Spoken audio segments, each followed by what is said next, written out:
the words of Jeremiah, the sons of Hilkiah of the priests that were in Anathoth in the land of Benjamin, to whom the word of Jehovah came in the days of Josiah, the son of Ammon, king of Judah, in the 13th year of his reign. It came also in the days of Jehoiakim, the son of Josiah king of Judah, to the end of the 11th year of Zedekiah the son of Josiah king of Judah, to the carrying away of Jerusalem captive in the 5th month. Then the word of Jehovah came to me, saying, Before I formed you in the belly, I knew you, and before you came forth out of the womb, I sanctified you, and I ordained you a prophet to the nations. Then said I, Jehovah God, behold, I cannot speak, for I am a child. But Jehovah said to me, Say not, I am a child, for you should go to all that I shall send you, and whatever I command you, you should speak. Do not be afraid of their faces, for I am with you to deliver you, says Jehovah. Then Jehovah put forth his hand and touched my mouth. And Jehovah said to me, Behold, I have put my words in your mouth. See, I have this day set you over the nations and over the kingdoms, to root out and to pull down, and to destroy and to throw down, to build and to plant. Moreover, the word of Jehovah came to me, saying, Jeremiah, what do you see?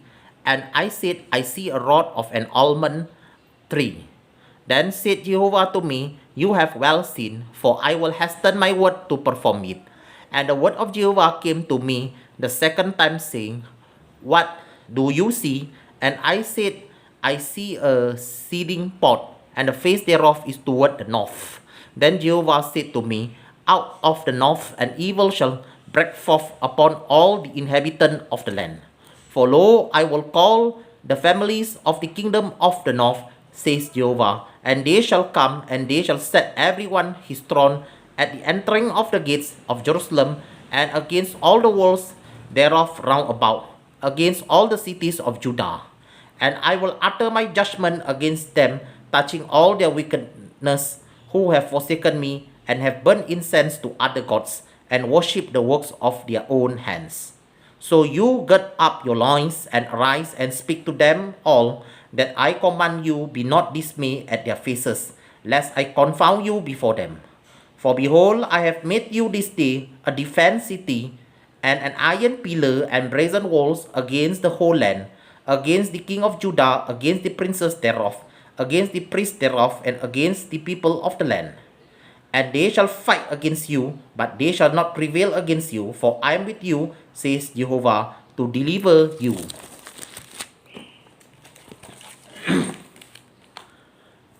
Hilkiah का पुत्र यिर्मयाह जो बिन्यामीन देश के आनातोत में रहने वाले याजकों में से था, उसी के ये वचन हैं। यहोवा का वचन उसके पास आमोन के पुत्र यहूदा के राजा योशिया के दिनों में उसके राज्य के 13वें वर्ष में पहुंचा। इसके बाद योशिया के पुत्र यहूदा के राजा यहोयाकीम के दिनों में और योशिया के पुत्र यहूदा के राजा सिदकिय्याह के राज्य के 11वें वर्ष के अंत तक भी प्रकट होता रहा, जब तक कि उसी वर्ष के 5वें महीने में यरूशलेम के निवासी बदुआई में ना चले गए। तब यहोवा का ये वचन मेरे पास पहुंचा, गर्भ में रचने से पहले ही मैंने तुझ पर चित्त लगाया, और उत्पन्न होने से पहले ही मैंने तेरा अभिषेक किया। मैंने तुझे जातियों का भविष्यद्वक्ता ठहराया। तब मैंने कहा, हाय प्रभु यहोवा, देख मैं तो बोलना भी नहीं जानता, क्योंकि मैं लड़का ही हूँ।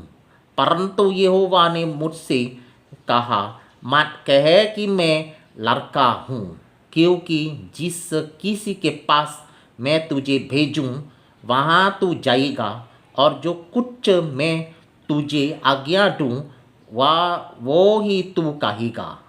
तू उनके मुख को देखकर मत डर, क्योंकि तुझे छुड़ाने के लिए मैं तेरे साथ हूँ, यहोवा की यही वाणी है। तब यहोवा ने हाथ बढ़ाकर मेरे मुंह तो छुआ, और यहोवा ने मुझसे कहा, देख, मैंने अपने वचन तेरे मुंह में डाल दिए हैं। सुन, मैंने आज के दिन तुझे जातियों और राज्यों पर अधिकारी ठहराया है, उन्हें गिराने और ढा देने के लिए, नष्ट करने और काट डालने के लिए, या उन्हें बनाने और रोपने के लिए। यहोवा का यह वचन मेरे पास पहुंचा। हे यिर्मयाह, तुझे क्या दिखाई पड़ता है? मैंने कहा, मुझे बादाम की एक टहनी दिखाई पड़ती है। तब यहोवा ने मुझसे कहा, तुझे ठीक दिखाई पड़ता है, क्योंकि मैं अपने वचन को पूरा करने के लिए जागृत हूँ। फिर यहोवा का वचन दूसरी बार मेरे पास पहुँचा, और उसने पूछा, तुझे क्या दिखाई पड़ता है? मैंने कहा, मुझे उबालता हुआ एक हंडा दिखाई पड़ता है, जिसका मुंह उत्तर दिशा की ओर से है। तब यहोवा ने मुझसे कहा, इस देश के सब रहने वालों पर उत्तर दिशा से विपत्ति आ पड़ेगी। यहोवा की यह वाणी है, मैं उत्तर दिशा के राज्यों और कुलों को बुलाऊंगा, और वे आकर यरूशलेम के फाटकों में और उसके चारों ओर की शहरपनाह और यहूदा के और सब नगरों के सामने अपना अपना सिंहासन लगाएंगे। उनकी सारी बुराई के कारण मैं उन पर दंड की आज्ञा दूंगा, क्योंकि उन्होंने मुझे त्याग कर दूसरे देवताओं के लिए धूप जलाया और अपनी बनाई हुई वस्तुओं को दंडवत किया है।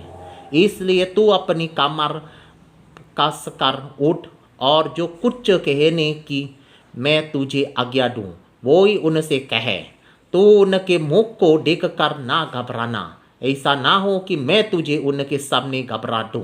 क्योंकि सुन, मैंने आज तुझे इस सारे देश और यहूदा के राजाओं, हाकिमों और याजकों और साधारण लोगों के विरुद्ध गारों वाला नगर और लोहे का खंबा और पितल की शहरपनाह बनाया है।